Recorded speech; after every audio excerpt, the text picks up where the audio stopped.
우리가 성숙해지거나 아니면 우리의 신앙생활에 승리하는 비결은 내 노력이나 내 수양을 통해서 이룩되는 것이 아니지요.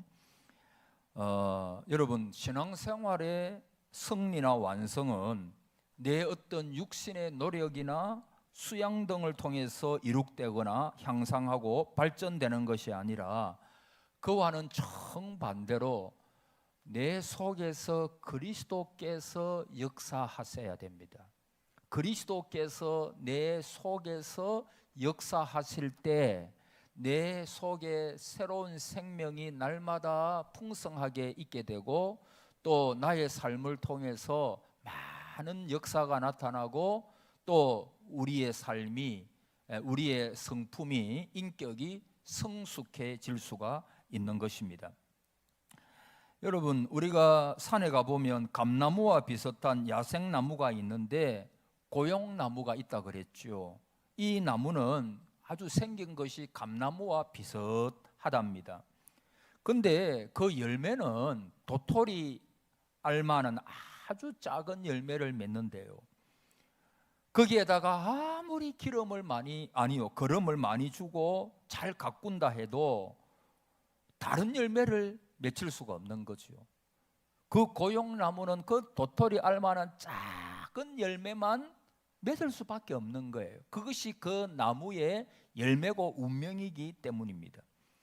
그러나 한 가지 방법이 있다면 그 나무를 잘라가지고 감나무에다가 접을 붙여서 그렇게 하고 나면 그 나무는 좋은 감나무 열매, 감의 열매를 맺게 되는 것입니다. 마찬가지로 내가 의롭게 살고 또 내가 주님이 원하시는 삶을 살려고 하면 나 스스로는 죄의 열매밖에 맺을 수 없어요. 내가 아무리 노력하고 애를 써도 내 힘으로는 안 돼요.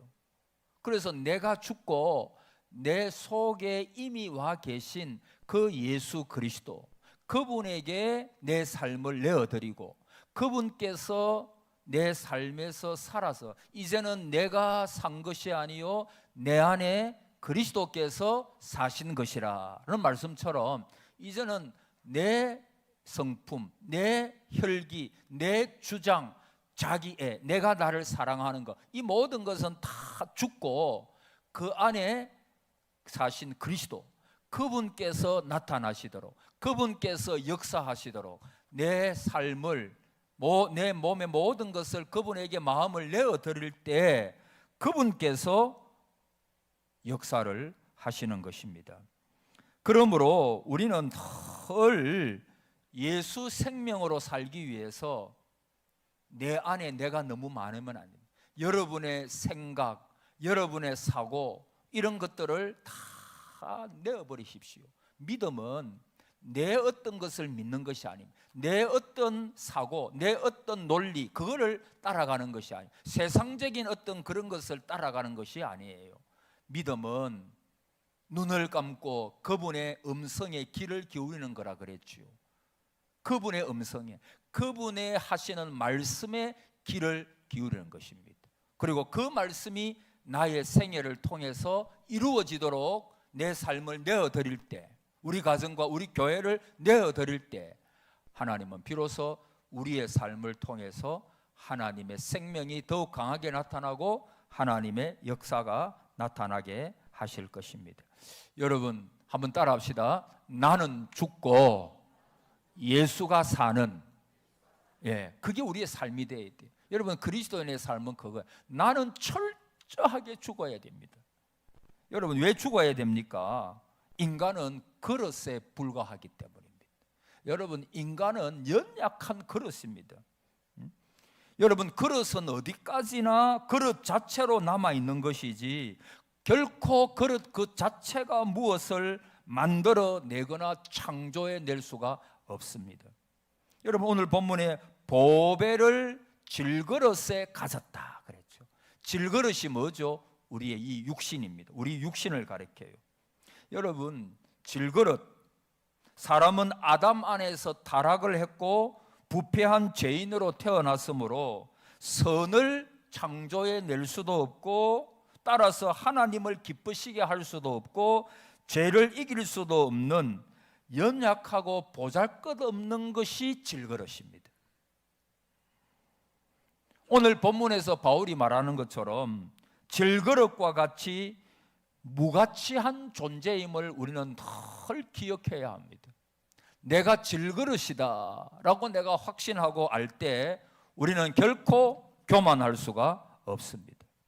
여러분, 내 이 질그릇 속에 누가 담겨져 있습니까? 그리스도, 보배, 그분께서 담겨져 있어요. 그래서 그분으로 인하여 우리가 시험도 이기고 성리케 되고 좋은 열매를 맺어가지고 하나님께 영광을 돌리게 되는 것입니다. 여러분, 사실 우리는 소크라테스가 너 자신을 알라 그렇게 말했지만 우리는 우리 자신을 잘 모릅니다. 먼저 나를 알고 적을 아는 자는 백전백승이라고 손자병법에 나오지만 여러분, 사실 나를 모르면 나가서 아무리 이기려고 해도 승리할 수가 없죠. 여러분, 성경은 뭐라고 말씀합니까? 나는 나 자신을 모른다는 거예요. 나는 나 자신을 모른다는 거예요. 여러분, 우리는 이미 눈이 흐려졌고 마음이 어두워졌고 그래서 나 자신을 바로 볼 수가 없어요. 전적 타락입니다. 내가 나를 볼 수가 없어요. 성령의 역사로 나를 내가 알 수 있고 볼 수 있는 것이지 우리는 다 별 수 없는 죄인입니다. 우리는 연약한 그릇이에요. 여러분, 어떤 두 청년이 꿀뚝 청소를 한다고 한번 생각해 보세요. 아주 청소를 열심히 하고 끝내고 나왔습니다. 그리고 서로 보니까 서로 막 웃는 거예요. 야, 너 얼굴이 왜 그 지경이 됐냐 그거예요.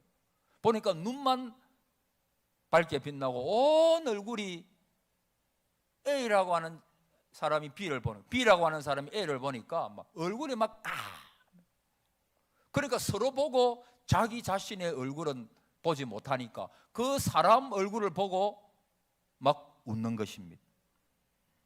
여러분, 그것은 비웃을 상황이 아니지요. 상대방이 검은 얼굴이면 내 얼굴도 검으려니 그렇게 생각해야 되죠. 여러분, 같은 배에 탔는데 누가 누구를 원망하겠습니까? 누가 특별히 의인이고 누가 특별히 죄인입니까? 여러분, 오늘 이 시대에 의인이 어디 있고 어느 특정한 사람만을 죄인이라고 할 수가 있습니까? 여러분, 다른 사람의 얼굴이 검으면 내 얼굴도 검다는 사실을 알아야 합니다. 여러분, 다른 설명이 필요 없어요. 그것은 시비거리가 안 되는 것입니다. 상대방의 얼굴을 보면서 내 얼굴을 볼 줄 아는 지혜가 필요합니다. 그래서 갈라디아 6장에 보면 사람이 만일 무슨 범죄한 일이 드러나거든 너 자신을, 따라합시다, 너 자신을 돌아보아. 너 자신을 돌아봐라. 어떤 사람이 무슨 범죄한 일이 드러나거든 그 범죄한 사람 보고 손가락질 하지 말고 너 자신을 한번 돌아보아. 너도 시험을 받을까 두려워하라 그랬어요. 각각 자기의 일을 살피라 그랬어요. 여러분, 다른 사람의 실수를 보면서 나의 실수를 볼 줄 아는 지혜가 있어야 돼요. 다른 사람의 얼굴에서 내 얼굴을 볼 줄 알아야 돼요. 저는 조금 죄송합니다만 나이가 조금 들어가면서 남을 될 수 있으면 될 수 있음이라고 붙인 것은 100% 그렇지는 않으니까 될 수 있으면 비판하지 않으려고 합니다. 어떤 교계의 어떤 목사님이 이런 죄를 범하고 이런 잘못을 했다더라 그런 이야기를 들으면 옛날에는 아주 저도 의인처럼 그분 목사님을 욕하고 안 좋게 말하고 또 다른 사람이 그렇게 이야기하면 거기다가 말을 맞추어 주고 많이 그렇게 했어요. 근데 여러분, 조금 나이가 들어 보니까 그분의 얼굴을 보면서 저를 보는 거예요. 제가 여러분 전에도 말씀드렸죠. 우리가 권력이 없고 막 돈이 막 한없이 없어 그렇지, 내가 권력의 자리에 갔을 때 그 권력자들이 행하는 좋지 못한 여러 가지 뭐 횡령이라든지 아니면 권력을 과하게 사용하는 거라든지 이런 걸 보면서 우리는 쉽게 손가락질 할 수가 있어요. 물론 손가락질 할 수는 있겠죠만은, 그러나 내가 그 자리에 있을 때 나도 그러지 말라는 보장이 없잖아요. 내가 없어서 그렇지, 내가 있으면 나도 얼마든지 저 사람보다도 더 크게 해먹고 더 크게 내가 누리고 말, 그걸 내가 횡령하고 말이에요. 그럴 수 있는 가능성이 우리 모두에게 있는 거 아니에요? 우리 모두에게 있는 거예요. 그러면서 여러분, 그런 분들을 볼 때, 넘어지는 분들을 볼 때 저럴 줄 알았다, 그게 아닙니다. 그분을 보면서 나도 그럴 수밖에 없는 존재임을 깨닫는 거예요. 왜? 연약한 질그릇이니까. 연약한. 우리 한국 사회는 뭔가 잘못을 하면, 용서를 구하면 잘 용서하지 않는 어떤 그런 분위기인 것 같아요. 여러분, 누구나 실수할 수 있는 것입니다. 할렐루야. 누구나 실수할 수 있는 거예요. 누구나. 그렇잖아요. 누구나 실수할 수 있는 거잖아요. 자기도 모르게 말을 잘못 뱉을 수도 있고, 마음은 안 그런데. 다 우리는 연약한 자예요. 그러므로 용납해 줄 수 있는 그런 분위기가 돼야 돼요. 그분이 진짜 회개하고 돌이킬 때 용납해 주는. 예수님은 먼저 내 눈 속에 뭐를 빼어라 그랬어요? 들보를 빼어라 그랬어요. 들보를. 어찌하여 형제의 눈 속에 있는 작은 뭐는 보고 티는 보고, 얼마나 잘 보이도 아니잖아요. 너 형제의 눈 속에 있는 작은 티를 보면서 뭐 한단 말이에요? 그거에 대해서 막 크게 부풀려 가지고 확 막 욕하고 비난하고. 너의 눈에 있는 들보, 그 큰 들보는 너희가 깨닫지를 못하느냐. 먼저 너 눈 속에 있는 들보를 빼라는 것입니다. 그 후에야 밝히 보고 형제의 눈 속에서 티를 빼리라 그래요. 여러분, 제가 지금 무슨 말씀하고 있느냐 하면, 우리는 다 연약한 질그릇이다 그 말이에요. 말에 실수가 많고, 저도 어떤 때는 말을 해놓고 깜짝 놀라는 때가 있어요. 의도를 가지고 말은 안 했어도 저분에게 내가 이 말을 했을 때 오해가 될 수도 있겠다, 그런 생각까지 하기 때문에 그런 때는 참 실수를 안 하려고 하지만 또 실수할 때가 있지요. 여러분, 우리는 십자가를 바라봐야 됩니다. 십자가를 바라보면서 내가 얼마나 죄인이며 하나님이 나를 위하여 나의 죄 때문에 얼마나 큰 대가를 치르셨는지를 알아야 합니다. 여러분, 탕자를 생각해 보십시오. 이 탕자가 아버지 집을 떠났습니다. 돈이 많으니까 모든 세상이 자기 것처럼 느껴져요. 그런데 모든 재산을 다 허랑방탕, 허비해서 탕진하고 거지꼴이 되어서 헤매면서 허랑방탕 할 때, 돈이 있을 때는 자기 모습을 못 봐요. 그런데 제 얼굴도 못 보는 거죠. 그러나 아버지의 집을 또 올렸을 때에 자신의 존재가 얼마나 비참한가를 그가 깨달아요. 아니, 내 아버지 집에는 종들도 먹을 게 많은데 나는 여기서 돼지 지엄 열매를 배불리 먹지도 못, 나는 여기서 줄여 죽는구나. 자기 자신의 비참한 모습을 탕자는 보는 거예요. 자기 아버지께 자기를 비춰보니까 그 크신 사랑과 자기 존재의 고귀함도 비로소 깨달아요. 그리고 자기 자신의 비참함을 깨닫고 나니까 그 아버지께로 돌아가려고 하는 마음이 생긴 거예요. 여러분, 우리는 할 수 없는 연약한 죄인들입니다. 부족한 죄인들입니다. 어느 목사님이 기도시마다 소리를 내어서 하나님, 나는 못해요, 나는 못해요, 주님만이 하실 수 있습니다 그렇게 기도를 하더랍니다. 그러니까 어떤 분이 묻기를, 목사님은 왜 언제나 그 기도만 하시냐고.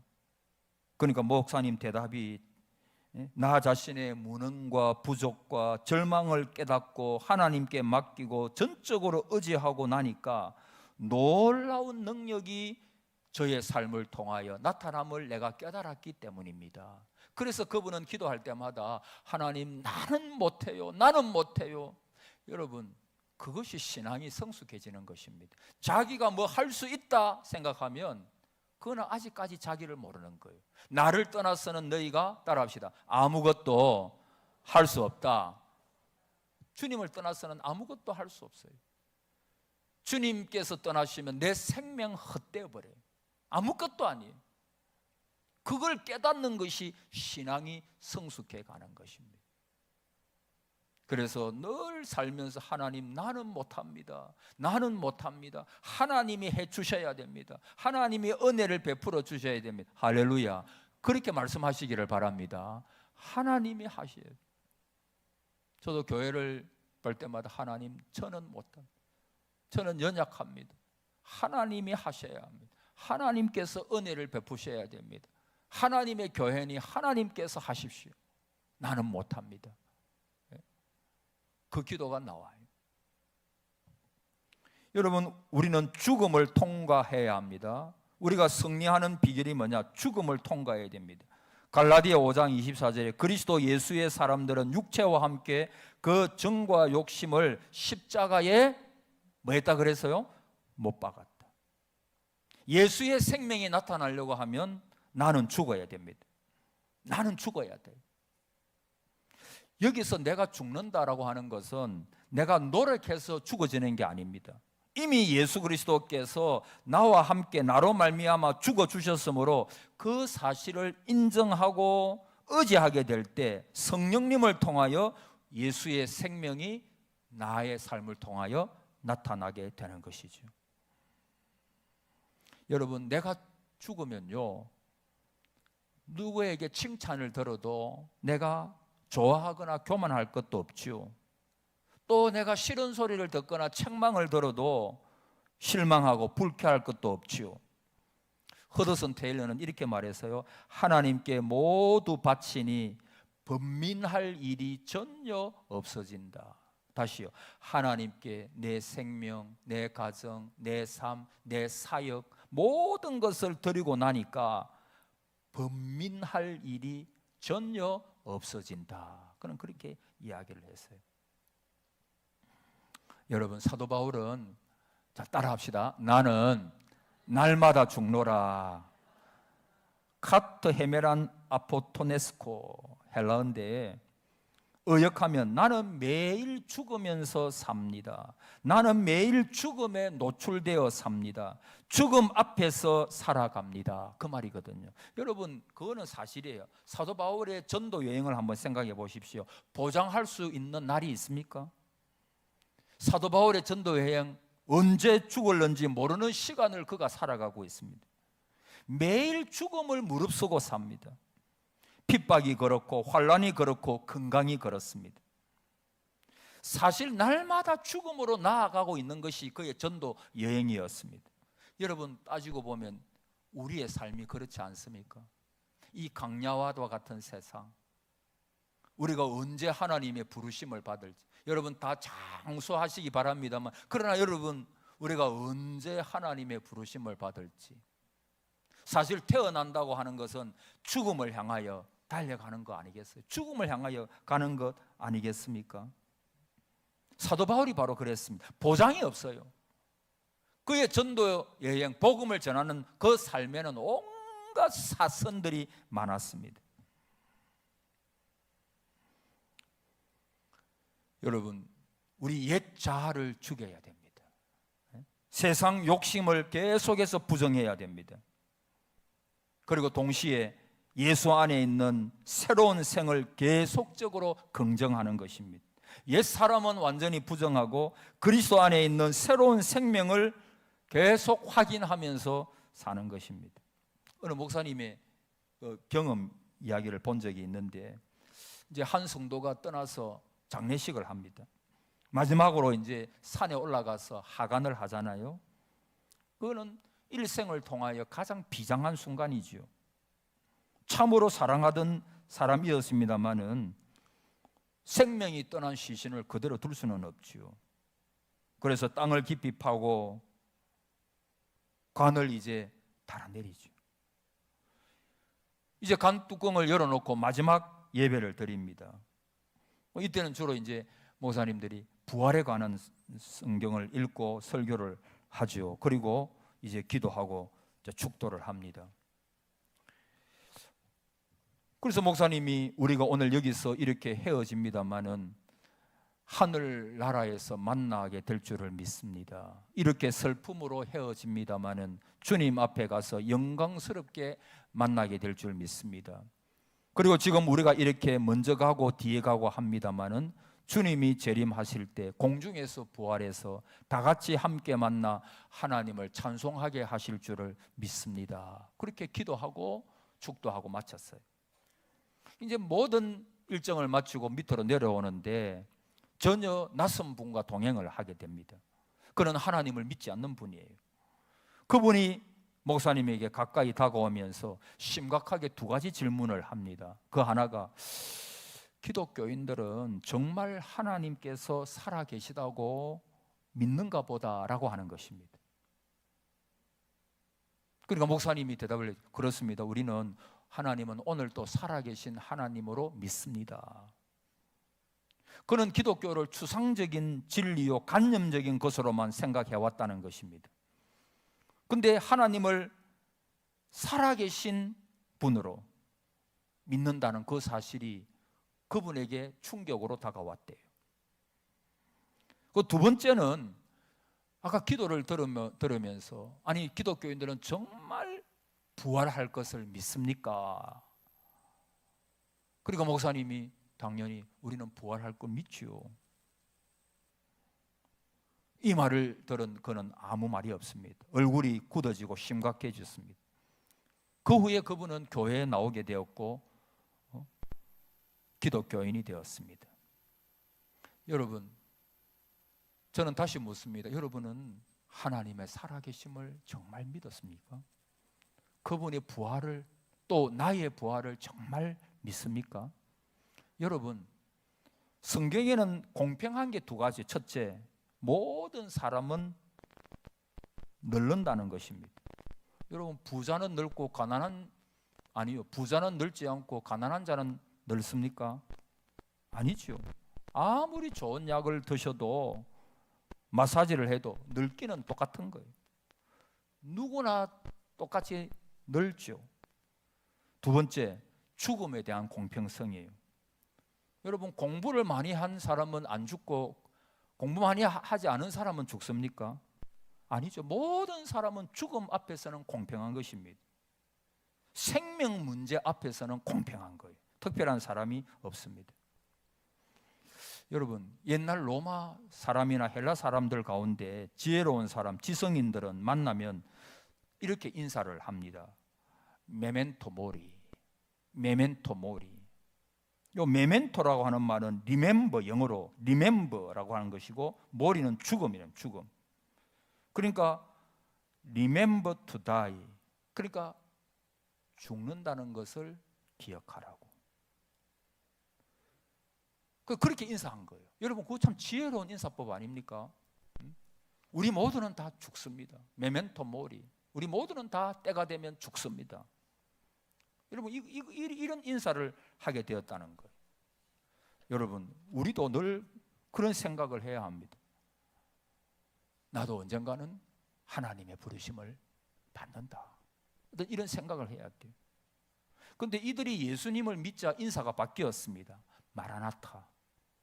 뭐죠? 주 예수여 어서 오시옵소서.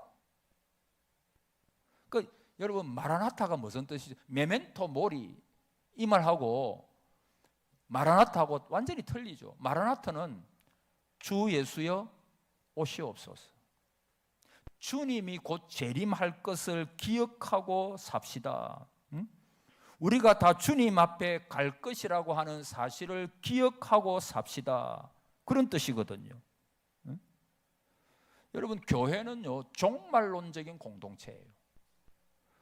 전에 제가 말씀드린 참된 지혜가 뭐라 그랬죠? 시작이 있으니까 끝이 있다. 그걸 아는 거라 그랬죠. 그 우리 인생에는 태어남이 있으면 죽음이 있다는 거예요. 근데 우리 기독교회는요 죽음이 있고 또 마지막에 부활이 있다는 사실을 알기에 세상 사람들은 죽음이 있다라고 말하면 그냥 부어라 마시라 한 세상 즐겁게 살다가 죽자, 그런 경우로 많이 흘러가 버려요. 그런데 우리는 어떠해요? 그리스도인은 그렇게 살 수 없어요. 마라나타, 예수님께서 반드시 오시는데 그 오심을 우리가 기억하고 하나님 앞에서 경건하게 살아가야 합니다. 그분 앞에 설 것을 믿고 그분의 심판대 앞에, 이것은 어떤 천국과 지옥의 심판이 아니라 상급의 어떤 심판이겠죠. 우리는 그분 앞에 서게 될 것을 우리는 기억하고 살아가야 합니다. 그것이 바로 마라나타예요. 여러분, 우리가 이 땅 위에서 살면서 우리의 신앙이 성숙하고 승리하기 위해서는요 나는 죽어야 돼요. 그래서 사도 바울은 나는 날마다 죽노라, 날마다 죽는 거예요. 하나님 앞에서 내 모든 것을 죽이는 거예요. 그리고 내 속에 그리스도가 사시도록, 결국 우리는 그리스도와 함께 저 천국에서 영원히 살 것입니다. 그곳에서 영원히 살아가게 될 것입니다. 사랑하는 여러분, 우리는 그리스도와 함께 십자가에 못이 박힌 사람입니다. 그런즉 이제는 내가 산 것이 아니요 오직 내 안에, 따라하고 마칩시다. 그리스도께서 사신 것이라. 여러분 속에 그리스도가 계십니다. 그러므로 여러분 그분에게 나의 모든 삶을 어떻게 하든지 내어드리십시오. 그분이 주장하시도록, 그분께서 역사하시도록. 여러분, 믿지 않는 사람도 그렇지 않습니까? 믿지 않는 사람도 자기 자신의 문을, 마음의 문을 열어드릴. 저는요 옛날에는 예정론을, 칼빈주의 배울 때 예정론을 배웠어요.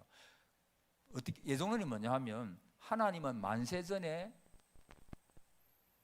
택자와 비택자를 이미 선별하셨다. 그래 배웠어요. 저는 요즘에 바뀌었어요. 저는 그렇게 생각하지 않아요. 그게 칼빈주의 하나의 조금 잘못된 점 가운데 하나예요. 어떻게 하느냐에 따라서, 그 사람이 지금 어떻게 하느냐에 따라서 그분이 하나님의 자녀도 될 수 있고 버리움을 받을 수도 있다 생각을 합니다.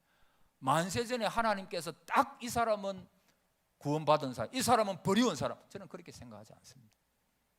그러니까 우리가 전도할 때도 정말 그분이 마음 문을 열고 예수 그리스도를 영접하게 되면 그분이 하나님의 자녀가 되는 권세를 얻을 수가 있다고 저는 믿어요.